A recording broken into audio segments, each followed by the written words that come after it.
Hello friends, welcome back to my channel. ఎలా ఉన్నారు? అందరూ బాగున్నారా? నేనైతే చాలా బాగున్నానండి. నేనైతే వ్లాగ్ షేర్ చేస్తున్నానండి.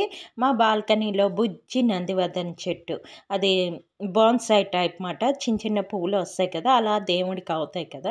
తర్వాత ఇదొక చెట్టు అండి. ఇదేంటంటే ఏంటో తెలియదు. ఇది నేను కొన్న తర్వాత ఒక్క పువ్వు పూసింది. ఇప్పటికి 3 years అవుతుంది. మళ్ళీ ఇప్పుడు పూస్తుందన్నమాట. అదిగో మొగ్గ పెట్టింది. అది మరి ఇది తీసేద్దామా వద్దా అన్నది చూసానమాట. చెట్టు అయితే పచ్చగా ఉంది, అలా పొడవుగా లేచిపోతుందన్నమాట. నేను అసలు అడిగితే వాళ్ళు కట్ చేయండి అన్నారు. సరే కట్ చేసి చూద్దామని చెప్తే చిన్న మొగ్గలైతే ఇప్పుడు పెట్టాయి. చూద్దాం ఎలా వస్తుందో ఏంటో. తర్వాత వాకిట్లో అయితే ఈ ముగ్గు పెట్టుకున్నాను. 4 చుక్కల ముగ్గు మాట. సింపుల్గా చిన్న ముగ్గు అయితే పెట్టుకున్నాను. తర్వాత బ్రేక్ఫాస్ట్ కోసం దోస పిండి అయితే రాత్రే ప్రిపేర్ చేసి ఉంచుకున్నాను. మినపప్పు బియ్యం గ్రైండ్ చేసుకొని ఉంచుకున్నాను. మార్నింగ్ లేచి కొంచెం వాటర్ ఉప్పు అడ్జస్ట్ చేసుకొని కలిపి ఉంచుకున్నాను. ఉప్పు వేసుకున్న తర్వాత ఒక 1/2 hour అలాగా ఉంటే కొంచెం పులిసినట్టు వస్తుంది కదా, అది. తర్వాత ఇక్కడ టమాటా ఉల్లిపాయ వేసి కర్రీ చేస్తున్నాను. ఉల్లిపాయ కర్రీ మాట అది. తర్వాత ఇది అట్టుకి చట్నీ అయితే చేసేసాను. నేను మార్నింగ్ 5కి లేచానమాట. వెంటనే అందరు బాక్సులు అవి ప్రిపేర్ చేయాలి. 4కి లెగకపోతే అవ్వదు కదండి, పిల్లల బాక్సులు అవి కదా, అందుకని. అయితే అట్టు కోసం బేసిన్ పచ్చడి చేస్తాను. ఇక్కడ ఉల్లిపాయ టమాటా పచ్చిమిర్చి. ఈరోజు ఏంటంటే జీరా రైస్ బాక్స్ కడుతున్నాను. డ్రైగా తినలేరు కదా అని చెప్పి దాంతో కాంబినేషన్గా ఉల్లిపాయ కర్రీ అయితే చేస్తున్నాను అనమాట. వాళ్ళకి ఇష్టం జీరా రైస్తో ఉల్లిపాయ కర్రీ. ఏం లేదండి, సింపుల్గా మనం కొంచెం గుండలాగా ఉల్లిపాయ కట్ చేసుకుంటాం, టమాటా ఒకటి వేసుకుంటాం. ఉల్లిపాయ ఎక్కువ పడుతుంది, ఉల్లిపాయ కర్రీ కదా, కొంచెం ఉల్లిపాయ ఎక్కువ పడుతుంది. పచ్చిమిరపకాయలు ఒక 2 వేసేసుకొని సింపుల్ ఉప్పు కారం గరం మసాలా పసుపు ధనియా పౌడరు అన్నీ కొంచెం కొంచెం వేసేసుకొని ఉల్లిపాయ ఉడికే వరకు ఉంచుకోవడం, అంతే. సింపుల్ కర్రీ మాట. ఈ కర్రీ ఏంటంటే ఉప్మా చేసినా బాగుంటుంది, లేదంటే ఏం కర్రీ లేవంటే ఉల్లిపాయ అందరి ఇంట్లో ఉంటుంది కదా, ఇలా సింపుల్గా చేసుకోవచ్చు. మీ అందరికీ తెలిసే ఉంటుంది. ఇప్పుడే బిగినర్స్కి కొత్తగా చేసుకోవాలనుకున్నా, తర్వాత జెంట్స్ ఎవరైనా అవసరానికి చేసుకోవాలన్నా ఈజీగా చేసుకోవచ్చు. ఈ కర్రీ ఏంటంటే చపాతీలకి వాటికి కూడా చాలా బాగుంటుంది. చపాతీలు అని కాదు, రోటీకి పూరీకి అన్నిటికీ బాగుంటుంది. ఇది ఇలా కూడా వేసుకోవచ్చు, లేదంటే వాటర్ వేసే కొంచెం బేసిన్ కలుపుకొని కూడా వేసుకోవచ్చు. చాలా బాగుంటుందండి ఈ కర్రీ అయితే. ఉప్మాలకి తర్వాత రోటీస్కి బాగుంటుంది. మా పిల్లలు అంటే జీరా రైస్ తీసుకెళ్తున్నారు, అది డ్రైగా ఉంటుందని దాని కాంబినేషన్గా ఆ కర్రీ అయితే చేస్తున్నాను. ఇప్పుడు అట్లయితే వేసేసుకుందాం. ఇలాగా వేసుకుందాం.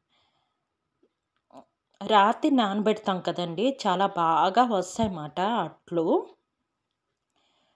ఇలాగైతే నేను అట్లన్నీ వేసేసుకున్నాను. అటు పిల్లలు ఇద్దరు అయితే లేచిపోయారు. వాళ్ళకి ఎగ్జామ్స్ స్టార్ట్ అయ్యాయి, FY1 ఎగ్జామ్స్ స్టార్ట్ అయ్యాయన్నమాట. వాళ్ళిద్దరు లేచి చదువుకుంటున్నారు.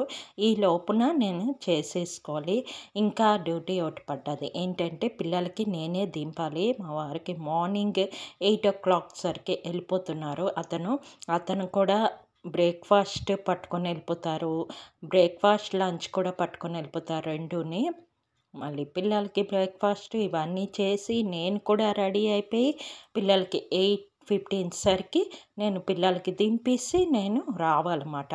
అందుకు ఈ లోపున పని అంతా టక్ టక్ చేయాలి. ఇంతవరకు ఏంటంటే మా వారు దింపేవారు, నేను తర్వాత నెమ్మదిగా పిల్లలు వెళ్ళిపోయాక నా పనులు అయితే నేను చేసుకుంటేదాన్ని. ఇప్పుడు అలా కాదు కదా, ఇంకా కొంచెం తొందరగా అంటే దింపడం పని అంటే అలాగ వెళ్ళిపోలేం కదా.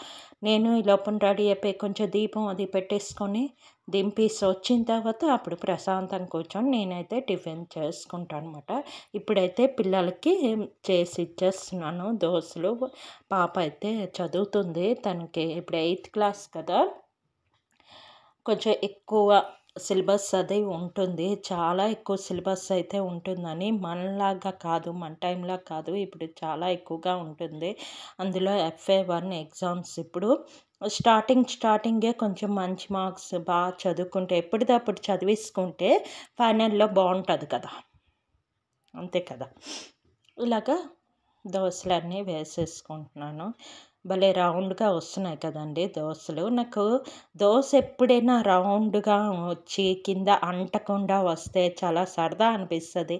ఎన్ని దోసలైనా వేయాలనిపిస్తది. ఒక్కొక్కసారి మనకు పెనమో తెలీదు, పిండి మనం కలపడమో తెలీదు గానీ, ఒక్కొక్కసారి అంటికిపోతది, విరిగిపోతాయి. అలాంటప్పుడు చిరాకేస్తదనమాట దోసలేయడానికి. నాకిలా రౌండ్‌గా వచ్చి తర్వాత నీట్‌గా కింద అంటకుండా వస్తే నాకెంత ఇష్టం తెలుసండి ఇలాగా. చాలామంది దోస పిండిలో అటుకులని, మెంతులని చాలా చాలా కలుపుతారు. నేనేమోనండి సింపుల్‌గా బియ్యం, మినపప్పు అంటే మినపప్పు ఒకటికి 2 గ్లాసులు బియ్యం ఏస్తాను. ఇది రేషన్ బియ్యం ఉంటది కదా! అది వేస్తాననమాట.